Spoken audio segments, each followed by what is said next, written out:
So today's from the book of Ezekiel, chapter 18, verse 21. But if the wicked man turns away from all sin and he has committed, if he keeps my commandments and does what is just and right, he shall surely live, he shall not die. Amen. Word of the Lord. Thanks be to God. Amen, amen. So today we have, again, our special guest, which is Julio, and usually we don't do it. Usually we don't meditate on it during the show. But today with special guest, we want to give it a try. And Julio, if you can help us with that. I think it has a lot of potentially like a lot more significant meaning. So I haven't had time to really look fully, but just based on that, is especially being from the Old Commandment, I just find it interesting how it's talking about turning away from sin, right? Not just like, once saved, always saved, right? It's really talking about, turning away from sin and following the commandments. So I think that's a really good preview of how it is, not just in the Old Testament, but in the New Testament too, right? How Jesus wants us to live our lives. So I think that's what's really important about that scripture. Amen, amen. So today our special guest comes all the way from Las Vegas. Pretty far. Pretty far. So round of applause for that. He's actually a friend of mine. Very good friend of mine, actually, can say that. We met, I don't know if you remember, but we met actually at a church.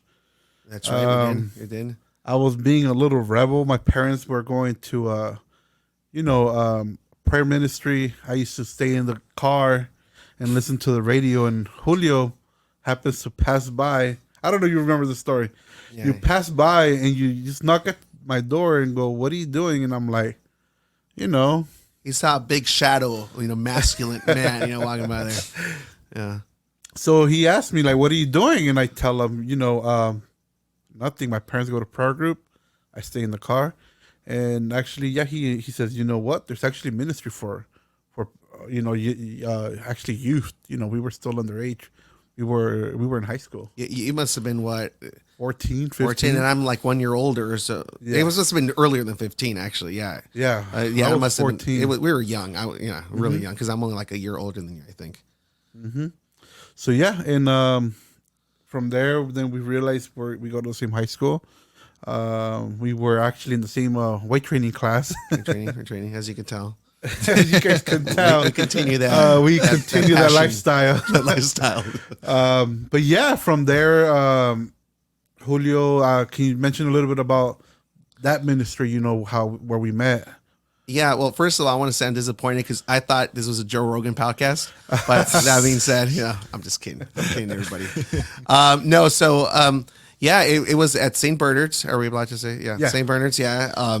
So I was really involved at an early age in St. Bernard's. Wonderful parish. Did the whole leadership thing for all through, I think, middle school maybe even, but all through high school and even young adults. Mm-hmm. And that's kind of where we met. And Alonzo here, he was also, I think you ended up getting involved for a while, but I think were you kind of in and out a little bit? No, I went more towar's the Spanish ministry. The Spanish ministry, there you go. You were doing more of the English ministry. Yeah, that's right. But you were I think you were already in confirmation program. And I was being a little rebel. I didn't go freshman year, which is naturally what we do. You had to push the process. We started freshman year. I started a year later because I didn't want to do it. And Julio talked to my parents, actually. You know what's funny? You mentioned these stories. I remember just being another kid because I was just a young kid. You were just a young kid. You were. But you bring up all these stories. I was like, this is really cool. I didn't understand that, fully the chain effect of any of that, because I really didn't. Because I know we touched base after a long time of not touching. You're saying, "Oh yeah, you helped me in my faith journey." I was like, "Huh?" I think that's incredible. It's not something that I thought about much. I kind of figured I touched people's lives because after that many years you do, but at such an early age, I find that as a real blessing. And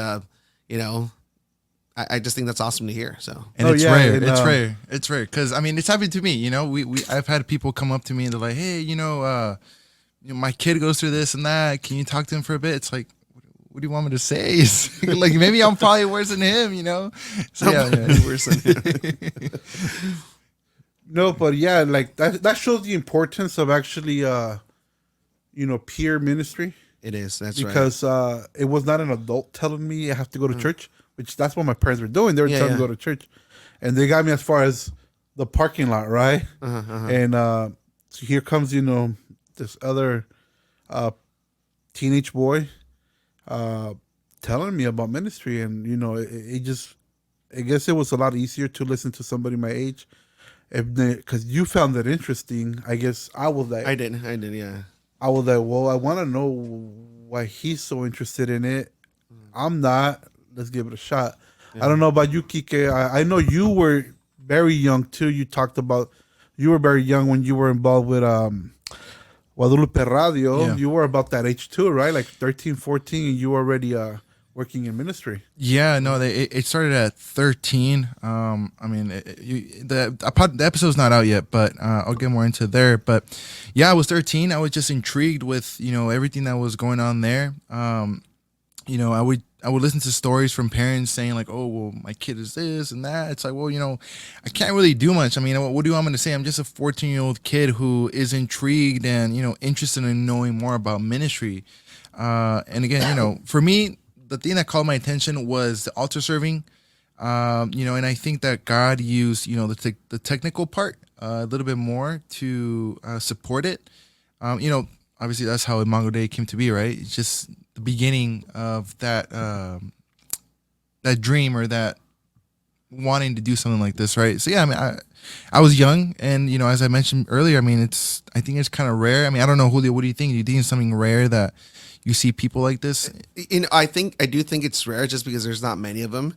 But I think, and this is not to say something that I was doing at that point. I didn't know what I was doing, so it's not like it just happened. It could be, but I think it's really shows the importance of encouraging kids really to step it up, right? Yeah. To say, hey, you could do these things, right? It's holding them to a high standard from a very young age to a later age, right? Because as we're figuring out now, there was things going on there that planted a seed, right? That seeds were being planted in me and in you as well. And if people would have said, "Oh, church stuff, he's too young for that," right? I think it's the importance of really holding your kids to a higher level of performing and behaving and living their lives, right? I really think that's crucial. And I think what's interesting about that too is that a lot of that's missing. You don't hold kids to a high standard.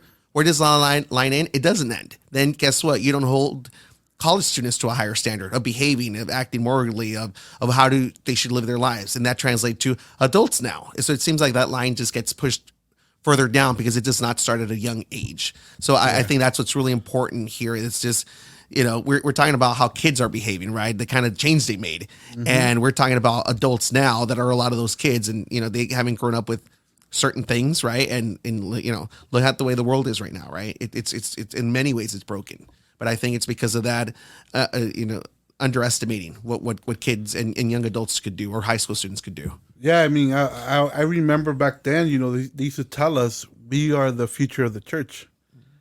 20 years later, we still say we are the church. Yeah. We are the church. We're doing our ministries.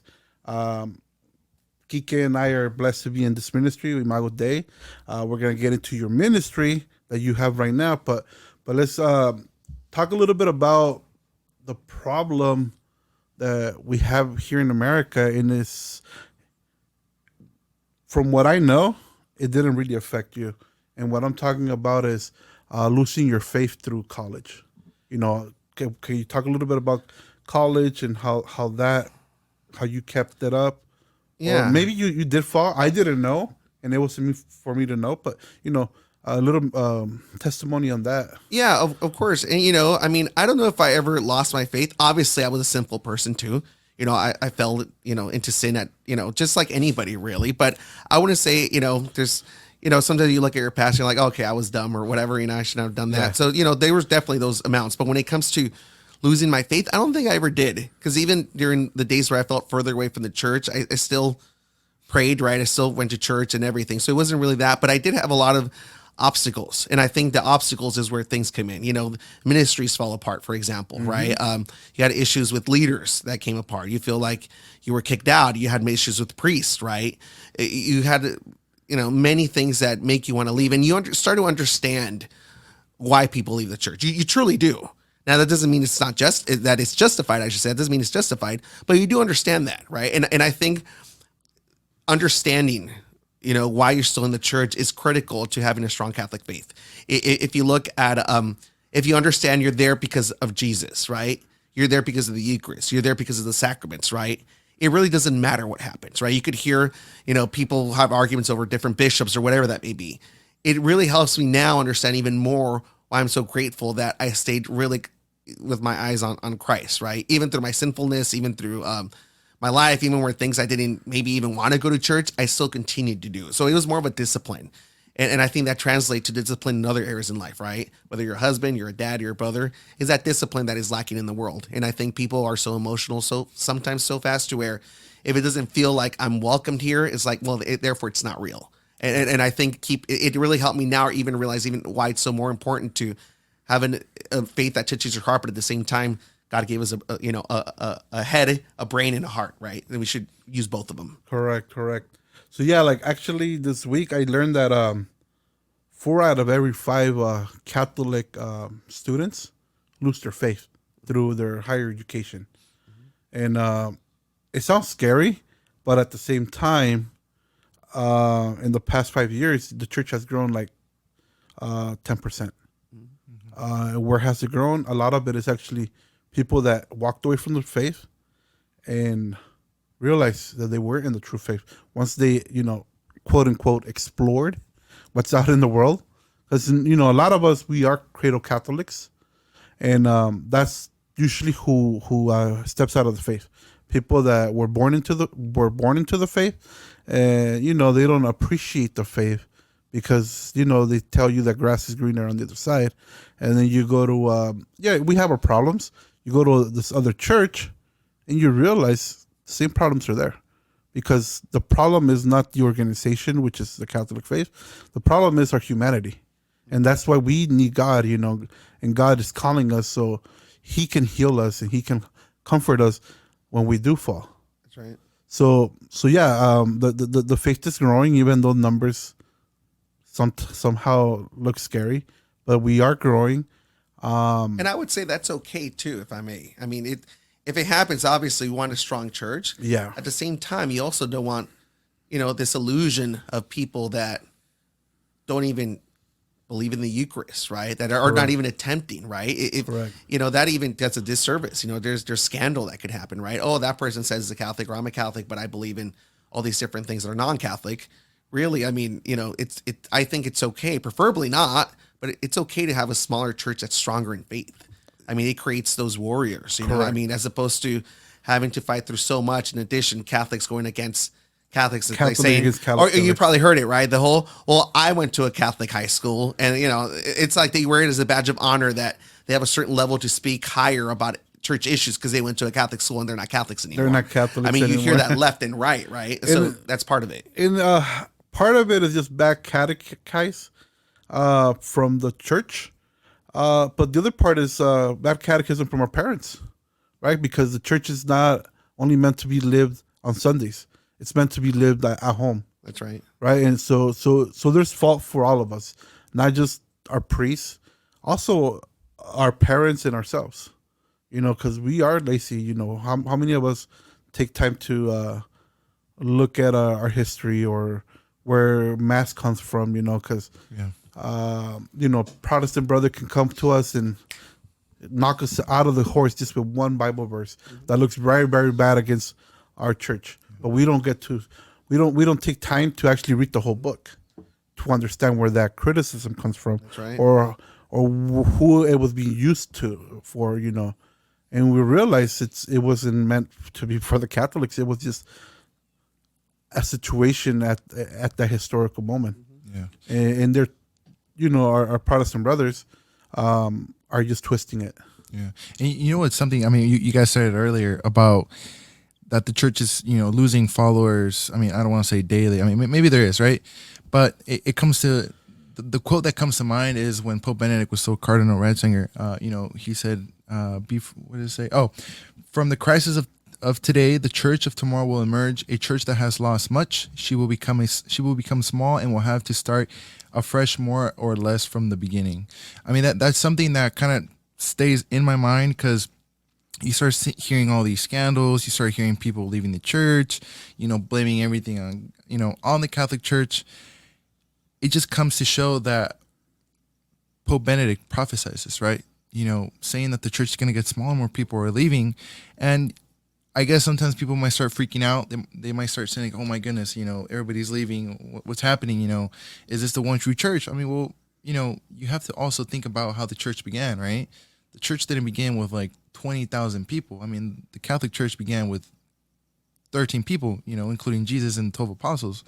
So, I mean, we shouldn't use this as a time of like, oh my goodness, the world is ending, this and that, but use it as as a symbol of hope, of like, hey, this is my turn. This is the time that God is calling us to start something better, to not lose that hope, to keep our minds open to what God is calling us to.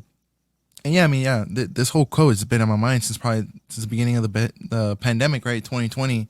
When everybody was like, oh my goodness, this is happening, this priest said this bishop said this. Like, well, maybe God is doing what Pope Benedict, God rest his soul, said in that famous quote, right? So, I mean, Julio, like, what can you make of that quote? I mean, is that something that has ever stuck in your mind or thought about? Like, what can you get out of that one? For me, we're so quick to see the world just through our eyes. And I think that's really the issue. So people say, look at the church in America, for example, it's falling apart, right? Whatever. I say one thing, look at the church somewhere else. Look in Africa, it's growing, it's thriving. There's so many converts. Look at the priests, at least where we are from Vegas, we have so many missionary priests from Africa. It's growing. So sometimes we're saying, in our eyes, if it's failing here, it must be failing everywhere. No, it's thriving in certain places. And second of all, look at the church throughout history. Like literally, they've gone through pretty bad things. They've gone through anti-popes. They've gone through, through bad bishops, bad everything, right? It survived so much because we have the assurance, right, that the gates of Hades will not prevail against it. I mean, that's really what we're looking at. So sometimes it's easy to lose hope. And I think partly, it's because we're affected, especially at this moment in time by politics, where everything seems so dark. Yes. I really do think it just seems so dark. Everything, sports is dark, schools are dark, everything's dark. It's peaceful and it's nice to find assurance that the church is not going anywhere. Well, I just learned this quote today. I didn't think I was going to be able to use it so quick. The guy did not know where he heard it from. He said he just heard it sometime in his life. And it says that in life there's two types of people, flies and bees. And he said that people that are flies, and we can take that into our church, are people that will always find the rot in anything. They'll find, like a fly will find that thing that's rotting and they'll eat from it, right? Even though it might be the cleanest place, they'll find that. And then, so that's one kind of person. And then the person that's like a bee, even when things are falling apart, where we always see as death, a bee will always find a flower. Nice. The beauty of the flower, and and make fruit out of it, which is the honey. So hopefully that could be the next big thing. It's not birds and the bees; it's the flies and the bees. Now flies that could be very well known everywhere now. We'll give you credit. Yeah, he'll give you credit. I heard Copyrighted. I heard it from a comedian that couldn't even give. He didn't know where he learned it from, but he said that he has thought about things like that throughout his life. Cool. So if you guys know where that came from, I heard it in Spanish. But if you guys know where that comes from, let us just drop a comment like, hey, my grandfather came up with it. Not you, not Alonso. I don't know. Credit. Not Alonso. Who do we choose to be? Are we choosing to be the fly in the church? Or are we going to choose to be the bee in the church? Find what's falling apart, even though when everything's beautiful? Or are we going to find the beauty in the church when things are falling apart? Or we still see the presence of God? Right? So that's just something that I heard about it today, and I didn't think I was going to be able to use it today. But we're talking about that, the ugliness, and actually it's been prophesied that even in the ugliness, God is still going to be there. So, moving along a little bit more because we still haven't hit your ministry. I have a tap dancing ministry. That's what I'm here for, by the way. So, just kidding. So if it's not obvious in the cameras, you're a married man. So boom. that's how your ministry starts. Sorry, ladies. Sorry, ladies. Julio is taken. Let's talk about that ministry. That's actually the ministry we're talking about. But currently, what you're doing with your kids is the actual ministry. So it's interesting how I'm here talking about that, because I didn't even. For me, it's just something that I'm doing, and I think I explained to you. I'm not even looking at it's my ministry, something to do. It's really just it's a homeschool ministry that we do. So we do in Vegas. We have people from all over the valley. We meet at a church. We have quite a few kids now. We're hoping to grow some more. We're giving new ideas for more support for homeschooling. But I just think for us, homeschooling is so important. It is not necessarily, just a statement against the government or something. That's actually minuscule. It doesn't really matter to me. For me, it's just really helping my kids in their faith, in their life, which is which is the most important thing. So, some people say academics is really important. Make sure they go to a good school, they have a good job. To me, first comes their soul, right? And I'm not saying that if you're sending your kids to another school is bad or something. I'm not saying that. What I'm saying, at least for us, if I feel that I could provide that opportunity better for my kids, why not? At the same time, I know there's a lot of parents right now, Catholic parents or even Protestant parents, let's say, that don't know really, what to do about this. They need a sense of community. Just like we as a church need community, as a youth group, we get in for community. As parents, we need a community as well. And I think that was the purpose behind it. And for me, it was very important that my kids are able to be around other Catholics, because they're surrounded by non-Catholicism, right? Everywhere.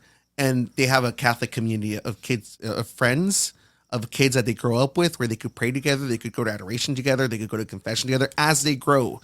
Then whenever I'm not here, if they're 22, 23-year-olds, they're going to have this group of kids that they know how to pray. And at the same time, parents, we need support. We need a lot of support, because it's also, the devil attacks in many different ways. Parents need support, and it's great to have this ministry where we're also with other parents that care in this way, right?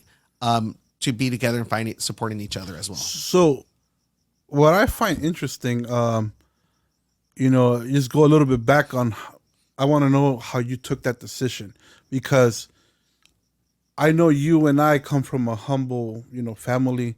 We don't come from an affluent family with money everywhere, where we went to private school. Sorry, Kike, he's from private school. Oh, wow. Okay.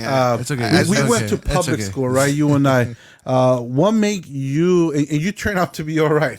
You're not a cholo. Relatively speaking, all right. you came out to be good. You in the sense of the American dream. You went to public school.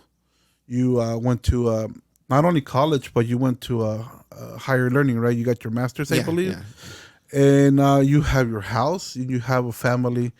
I always forget, is it 3 or 4 kids? Four kids. They run so much, I can't count them. Yeah, when you count one, you're going on 2. The second one already moved to 3. Yeah, so I have you lose count. Yeah, I have you got 3 boys. 8-year-old girl. Yes. Then a 7-year-old boy, then a 3-year-old boy, and then a 2-year-old boy. So they're pretty young still. Yes. Yeah. So in the American dream, you made it, right? But what made you and your wife, because this ministry, it's both of you guys. Yes. What made you guys decide we're not doing public school? I know it's expensive to do private school, especially with 4 kids. We're doing homeschool, and I know the sacrifice you and your wife had to do, which you told me. Why that choice? I think the primary reason is because we see what's going on. Okay. We see, there's a lot of extreme policies, extreme different things. No matter where you're at, right? There's this extremism. There's this religion of secularism, right? That's happening where what's right is wrong and what's wrong is right, essentially, right? Mm-hmm. And for us, we feel like, especially at this younger age, and hopefully through high school and everything, but especially at this younger age, they're like sponges. They absorb everything. Mm-hmm. And one of the other homeschool moms, I think sometimes she posted something on Facebook. It's not that the kids are in a bubble, because we're not in the bubble. We talk to our kids about the horrible things that happen in the world. We talk about the reality things, the bad choices that people take. We talk about that. Mm-hmm. But it's really more of a greenhouse. We get to present it. We don't let someone else choose their mind, and then maybe they forget to tell us. And you know how kids are. How's your day? It was all right, right? You're never going to know these things that they've been exposed to. At least we have somewhat, to a certain level, more control over what's being exposed and how to present it to them. Because let's be honest, right? If you're going to be 25-year-olds, you're going to know about what's going on in the world. You're not that naive. But it's just we get to present it how it is. So they know our perspective, how it goes. And then eventually they're going to become adults, and we have faith that they're going to choose the right decisions because we can do that. Correct. Right? So that's really the choice about it, is that we want to be there for our kids when they need us most. When they're so innocent, they're so sweet, right? And they just absorb everything with such innocence. And who is some kind of extremist teacher? Not that all teachers are extremists, by the way. On record, a lot of wonderful teachers. So let's just settle that. But it only takes this one, right? It only takes this one to have one where we're not seeing, and they expose anti things that we are against. Not just that we're against, that the church is against, that spiritually is bad for them, right?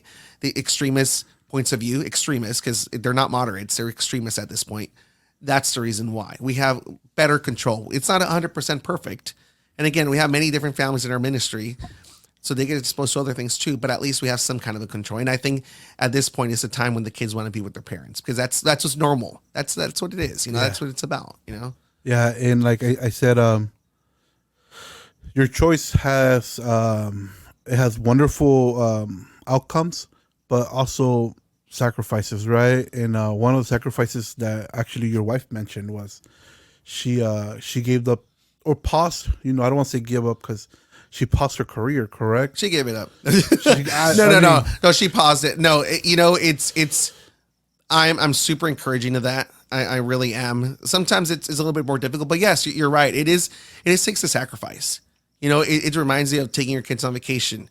Do you sometimes want to for kids, you sometimes want to, but we end up liking it. We love it. But it is a sacrifice. And people say, I just won't go on vacation. Likewise, it does take work. My wife is, she has her BSN. She was a nurse, a registered nurse. She has her master's degree. She used to teach nurses, become nurses, right, at the community college. She left that behind. So I like to joke with, she could easily make more money than I can, right? I mean, she's just so smart, so experienced, but at the same time, she loves this more. Yeah. You could do both, but let's be honest. If you have a job full time, and if you try to do this, your job will take over some spots. It's not the same. And I think it's time to also be real about this, right? It's not going to be the same, and sometimes I understand people have to work. We grew up really poor. I told you just earlier, right? My parents sold tamales in the streets. They sold churros in the streets, right? Swap meets, us all growing up. But, let's be honest, being with your kids and being able to teach them and just spend time with them, seeing as they progress in front of your eyes, knowing that you taught them this, it's such a special thing to where, for us personally, it's definitely worth having a wealthier life financially, because we feel that for us, we have a more wealthier life, spiritually, and as a family, we get to enjoy our kids more. And that was very precious to us. Yes. And again, it's not that if you send your kids to their school is that it's bad. It's not bad, right? But to us personally, we feel like, what, if we're willing to sacrifice a bigger house or a bigger car, right, we're okay with that. And yes, we live, not in the rich house. We probably have the smallest house out of all of our friends and everything. That's okay. And, until God guides us in another direction, this is what I hope to be doing for a long time.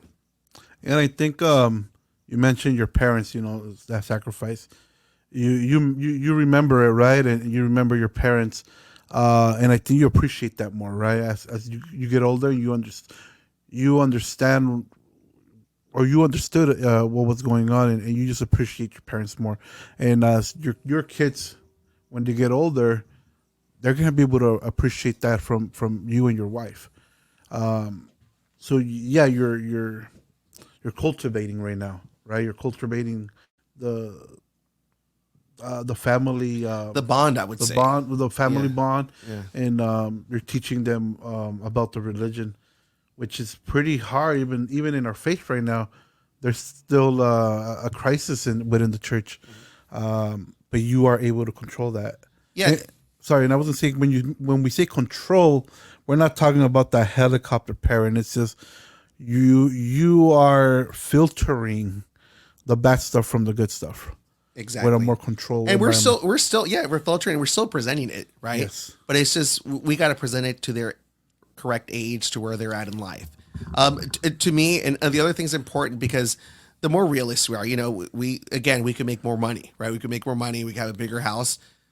To us personally, I know that's not the goal in life. I know that the goal in life is to get to heaven. I know you do that with a strong faith. We figured if we give our kids enough things that's going to make them love us. But let's be honest.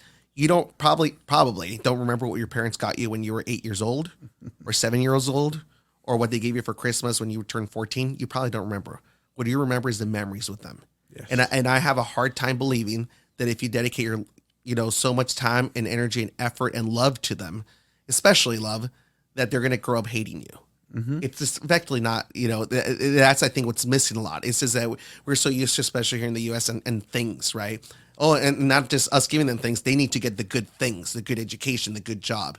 When in reality, the only thing that's going to be there to sustain you when something goes really bad in your life, when a girlfriend breaks up with you, where someone dies, when your parent dies, if I pass away, God forbid, not anytime soon, if I pass away, what's going to get my kids through that pain or whatever that may be, it's going to be their faith. It's not going to be money. If they're decided to live across the country and they have a horrible breakup when they feel just torn, destroyed, right? I'm not going to be there to talk to them. My goal is to make sure that they have a strong faith first, because that's what's going to be useful. I mean, look at how many people with money, right, commit suicide even. It doesn't get you anywhere. But you know what? The faith does. The faith, even if you lose it all, even if there's a big old war and everything goes down and everybody goes back to primitive, your faith is always there, which is amazing. That's something that, with a well-formed faith, they can't take it away, and no financial situation can take that away. But I think again we have that focus of, if I could just give them a good education, what's going to happen if things go really bad, if they lose their millions in the stock market, right? What are they going to do now? They have nothing.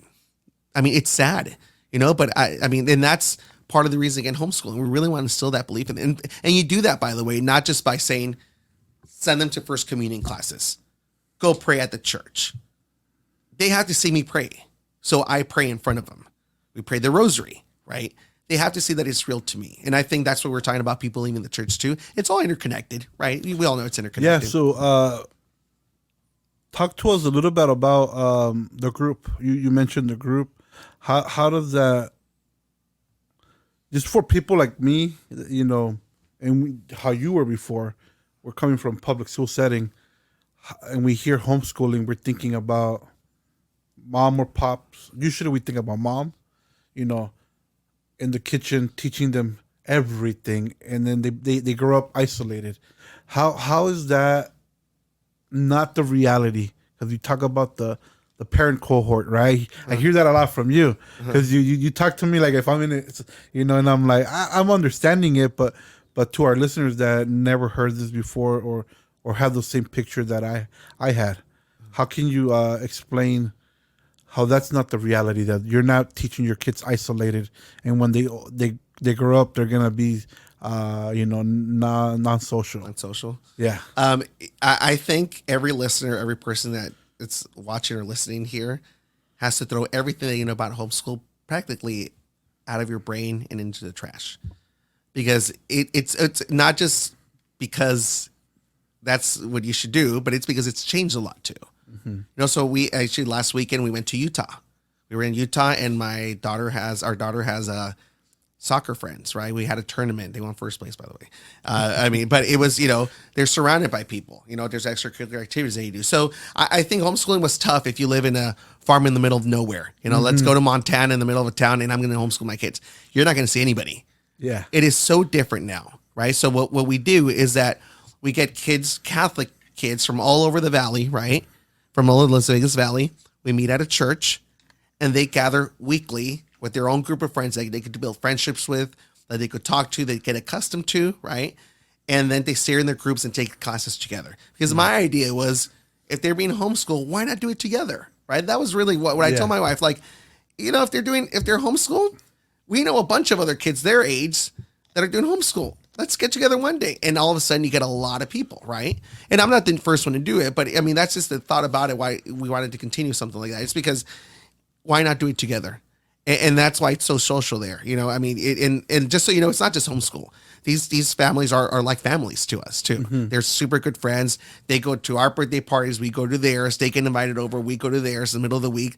They have field trips. So we have our cohort, but at the same time, we also have a group in Vegas that has a huge group of a homeschool community that has about double our cohort that pretty much our members are a part of. And they do activities left and right in the middle of the week, and which is great because you get to just expand your mind so much more, especially because, you know, we have the time to focus on what we want our kids to focus on. So it's beautiful. It's beautiful to see. How would you, I don't say convince, but encourage, you know, our listeners, you know, you mentioned some of the fruits, but the overall goal of the homeschooling. How would you tell somebody these are the reasons we chose out of everything, you know, because we're hoping our kids will. How would you just you know summarize it? I would always go back to it's what works for us. Because I want to make that very clear that if you send your kids to a private school, public school, doesn't mean that, right? And I think that's something that I want to get clear across. So Of course. I don't want to get any crazy emails saying like he thinks we're horrible parents. I'm not saying that. So for me, it's a clear thing to this is where we're supposed to be. Yeah. Our kids are our kids, right? How are they going to spend more time with other adults that are not their parents, that don't necessarily have the best interest in mind? Are they going to raise them their morals, the way they talk to people, spiritually? Because now there's a religion of secularism. It is a spiritual thing, right? How are we not going to be there for them? How are we going to let someone else take control? You have times where they spend more time in daycare or whatever that may be. It's sad. And again, I'm not saying, if you have to, you have to, because, you can't be homeless either. But if you could forego some material pleasures in life, like the new track, like a new truck, a new car, or the vacation. A more expensive vacation. I guarantee you, kids at this age, they would rather be at a vacation with you. They would rather go to the park with you all day, every day, a local park that's for free, than you take them to Europe, because they're gonna forget that. Yeah, they're gonna forget that. What they want is to spend time with you. Correct. That's what it is. That's what they do, and their relationships are different too. You look at the kids, if you're working all day, and you see them only late at night, an hour or two, it's going to be a different relationship. All of a sudden you have time. What do you do? Right. I could tell you my kids and I are super close. And that doesn't mean that if you send your kids, you can't be close, but to me, at least, it's such a great relationship. They grew up with their dad a lot, and again, I'm blessed because of what I do, but it's a great opportunity, so we enjoy it. I enjoy being a dad. That's what it comes down to. It's a lot of hard work. Again, you forgo material things. So you got to let go of these material things. What do you need to live? You start off by there. Anything else is extra. Anything else is extra. And every time that you're adding things to when you can't afford it, that's less time with your kids. It truly is if you don't need it. If you don't need it, right? If you want to take them to a big vacation, but it means you're going to have to work more for 6, 7, 8 months or this whole year to make up for that, is it really worth it? The kids, they just want to be with you. They truly just want to be with you. You're their hero. Even my 8-year-old still thinks I'm the hero, right? They still do, and I see other homeschool families that have done it for longer than we have. And they're so close. It's beautiful to see. It is beautiful to see. They become adults. They're so close to their parents. And by that, I mean, they're out of home, but the way you see them interact is so beautiful to see, right? It's so natural, I would say. I remember this from your middle boy. I only seen him once, right? I remember when I met him at the pizza parlor. Oh, is it Julio? It's the middle boy, not the oldest boy, but the middle. Oh, boy. okay, yeah, okay, yeah. He tells me, I don't know if you saw.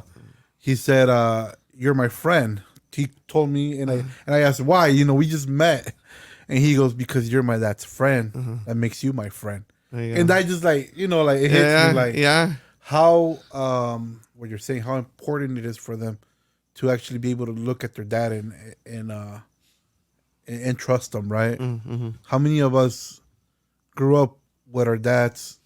My dad worked nonstop, working, even on the weekends, right? Overtime, always tired. You know, I know we're a different generation, We are here. and it has helped a lot. I know it has our parents' sacrifice, but I don't know where I heard this one from either. But we are called to do better than our parents, not as a competition, but as a gratitude towards them. That their sacrifice better our lives, and whatever our sacrifices are being called is gonna make our children a better life, even better than ours. And as a dad, you want to see them be more successful than you. Yeah. Not just financially. Trust me. If my son could be a saint, much holier man than I am, that'd be beautiful to see, right? And of course, if he could be financially, that's a byproduct, really. It doesn't matter as much, but to me, it's one of those as well, too. So, and again, I keep on repeating to this because I know how people could be. It's not that, if you're sending them to school, it's bad. It's just that for us, I feel that where's my camera? This one? Yeah, there you go. I'll do it like this. Perfect. Yeah. Zoom Closing. in. Zoom in. Just not the pimples, please. No. Closing arguments. No, for me, it's if you're considering just homeschooling, but you're not sure where to go, what to do, will they be able to go to college? Were they going to be able to get jobs? It's a yes. You're going to be the parent. You're going to be the teacher. We have kids in homeschooling that have gone to college. They have great jobs. They have successful jobs. Really, they're doing just great. So I would say if you can forgo certain things to be able to spend more time with your kids through homeschooling, I think it's well worth it. And I wouldn't trade it for anything. Again, I could be making more. My wife could be making more. It is just beautiful to see. So I think it's time to leave some of this mentality behind that we're being taught that certain things are the new normal. To be away from your kids is the new normal. It's never been the new normal. It's for all of history. We've been with our kids, right? All of history. Don't get me started with that. I know the whole history. For the exception, literally, I would say until liberations, maybe around the 60s, until now. So you're saying thousands of years, we did it wrong. And all of a sudden, you see more mental health issues on both kids and parents too, right? Because that what we've been sold as parents and what we should be as parents, right? Especially you and I, right? We know that a man works. Mm-hmm. A man works. Yeah. And it is true, we work. But we're not workers first. We're dads first. Mm-hmm. And I think, especially as Hispanic guys here, it is the norm. A lot of people find some kind of pridefulness in saying, you know what, I worked, 60 hours this week, 70 hours a week. I'm a man, I'm providing. That's not what's important. That is not what's important as a dad. You have to be there for your kids because that's your primary duty, your God-given duty. And to say that working hard where you don't see your kids is what God is asking you to do, that's I fail to believe that's the case. Right? I fail to believe that's the case because the kids want to be with you. It's that simple. You could give them a big cheeseburger or a little cheeseburger. They're not going to care because they're with you. And that's the norm. That is what's normal in this world. When kids get dropped off at daycare and they're crying because they want to be next to you, that's normal. It should never be like, that's not normal. Up until, again, the last 40, 50 years. Yes. That's the problem. Just to make it clear, ladies, single ladies, I'm not a dad. Only Julio's a dad. I'm single. Yes. Julio's the only dad. By the way, if you want to meet him, I got to get his number. Where's that? I got to get it. I'll give it to you guys. Send a message and I'll give you his number. But Julio, is it all right if you put we put your Instagram, so if they ever need to reach out, just to even start, like, hey, how do I have no idea how to start. Yeah. I don't know if it's okay. Actually, I won't get my professional one because that one's kind of silly. But do you have a website? Actually, you know what? We're going to be creating an Instagram for the Catholic homeschool community in Vegas. Oh, yeah. So we're going to be creating one. That will even be better. Yeah. So I think that'll be better. Yeah, that'll be a little bit more serious. Actually, we didn't mention, but he's actually an influencer in the real estate world in Las Vegas.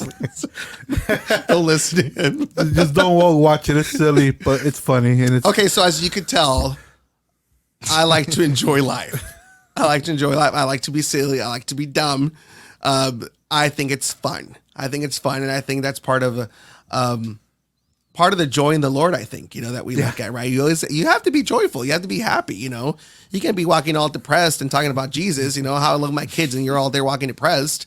I mean, We keep it clean, but that being said, yeah, joke around, have fun, why not? Yeah. It makes people laugh, makes you laugh. It makes you feel better, so that's my idea behind it. So it's again, you got to be serious when you got to be serious. Of course. When you don't have to be though, why be serious? Why? I don't know a reason why.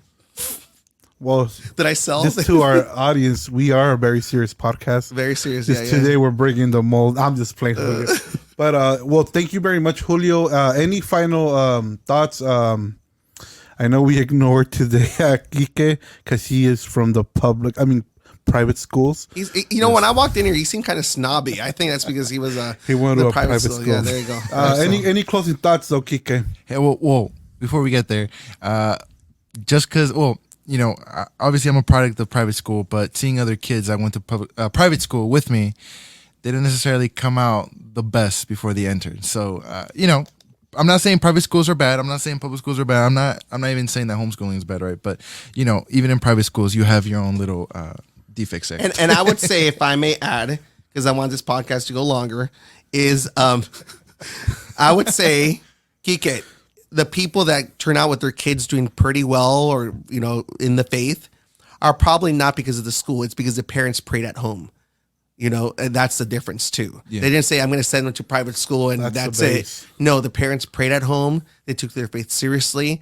They catechized them correctly because you're the primary catechist. It's not going to be the first communion teacher. I would say, correct me if I'm wrong, Kike, those are the kids that probably are still in the faith. Yeah. I mean, Kike. Well, I mean, I'm still here. You're still here. I'm still here. I mean, yeah, for me or myself, like my whole family, I mean, the religion is pretty strong, right? Starting from my grandmother, God rest her soul, she's the one that pretty much implemented it. And, as years went by, my mom, my aunts, they kind of got me into that. I mean, I didn't start going to a Catholic school until maybe 4th grade. That's when I was actually introduced into private school. Kindergarten, 1st grade, all that. It was all public school. And obviously it's a whole complete different atmosphere from one end to another, right? Mm-hmm. And as soon as I entered the private school realm, obviously for me it got a little bit harder. Some studies were difficult, but to this day I'm very grateful that I did get that opportunity to go to private school. Personally, I'm not saying that to everybody. I'm not putting down Julio's ministry or That's messed up, man. That's messed up. And actually, I go back to that same thing. Full disclosure, once again. Now that it's better you send your kids to school, it's just what works for me. And I think if you're considering it, right? If you're considering, don't be afraid to take the leap. But I guess we're both doing our discosures, right? I mean, I'm right behind him. So if you guys feel like, why is he looking back? I'm right behind him. So I'm in my little. Supposed to do that? I'm in my little cubicle. I got secluded from the main host table. So this is what the team decided to put me on. But again, there's so many options out there, but what Julio presented to us today is another option that, for me personally, just listening to what he said, it does throw a lot of thoughts that I had about homeschooling. Even talking to other people, when I bring up that subject, it's like, hey, maybe homeschooling is the option. They start saying, oh, your kid's gonna come out weird here and there. It's like, well, are they really? I forgot to say though, yes, my kids don't smile ever. So, I mean, that airs that. I'm kidding. I mean, there's a lot of people out there that, have gotten homeschooled. I mean, there's even some podcasters out there that talk about it. I mean, they're podcasters. If, people that go to homeschool become weird and antisocial, I mean, they wouldn't be having a podcast we become themselves. Podcasters when so we're weird. I've heard of something, though. The reason why people perceive something, and by the way, I haven't perceived it at all. You've met my kids. They're funny. They're awesome. They talk to half the world. I tell them, like, stop talking to people. but the reason why I think I heard it from, well, I'm not going to get political, so I'm not going to say who it was, but it was sometimes they're so well behaved and respectful when they have to be that it seems weird to see an 8-year-old, a 9-year-old so mature, not using cuss words or certain things, right? Or even a 15-year-old is speaking in such a way to where they're like, that's weird. But I've known a lot of older people, and to me, it just seems like they're insane. I mean, there's certain families that they've been homeschooled all through high school and everything, and I'm like, that's insane. So if anything's weird, is how amazing some of these homeschoolers. You know what? You just made me realize. We do that to my cousin because my cousin he doesn't watch the show, but he homeschools. Okay. And his kids ask permission for everything. Well, they do. Just to even go play with their cousins. They go, can I? And, the rest of the kids are running around doing circles, doing, whatever they're doing, horsing around. And these kids first ask permission to even play. But you know what? Because, they, their parents are there showing them, not to be a authority, but show respect, right? Absolutely. And so I know, Julio, you want this to become a 2-hour podcast. Yes. No, and I'm still not done. But wait.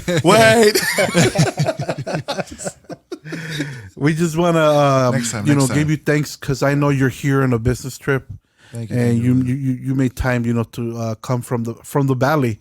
You drove from Vegas to the valley, and from the valley. To another valley, into another valley. The Valley of Shadows. I'm just playing. San Fernando Valley to this side of the county, which is on the opposite side, right? For people that don't know or know LA, we're on the other side of the valley, which is always over an hour just with There's traffic. a lot of valleys around here. There's Okay, from the San Fernando Valley, we're near the San Gabriel Valley. Yeah. And it's Friday too. I mean, and it's Friday's Friday, usually bad, so it's horrible. We appreciate you. I heard you guys pay well, so I had to come. So We'll send you to our to the lady that writes the checks for us. Yeah, we'll send you to the window. Talk to her. direct deposit, please.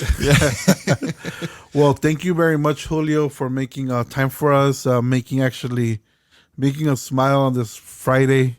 Thank you. And may God continue on blessing you and your family, because those sacrifices are showing fruits. And God bless you and your ministry as well. Thank you for having me. Thank you guys. Thank you. And again, guys, thanks for joining us in this episode. Just a quick little shout out. I don't know if we brought it up in the beginning of the episode, but we do want to give thanks to those people that have generously donated some of this equipment. As you guys can see, we have a whole different setup. I mean, there's 2 cameras in the front. We have another one here with a switcher board that is actually gonna, help us create better podcasts and bring better quality to you guys, because you guys deserve it. And also our Heavenly Father, because we here in Imago Dei, we believe that any content that we create is not mediocre. It's great because it's to glorify God, not us. And yeah, I mean, we are looking also for video operators or switcher board operators. I mean, I'm over here doing it this time, for however long God wants me back here, but we are looking for people to help us. Obviously, we do have 3 shows. We have this one. We have In Her Details with Alicia, and we also have UVU. So we do need help with that. We also need help with editing. Right now, we're currently looking for that because, it is heavy. Editing video, editing audio, it is pretty heavy for, just one person. You guys can just reach out to us to iamdigitalmin@gmail.com, or even to our website, which is Imago Dei digitalministry.com. We have the option there for you guys to email us through there, even our Instagram. But yeah, even for this video, you can share it. Also subscribe to our YouTube channel. Like it, put a comment so the algorithm doesn't mess up and keep you guys away from us.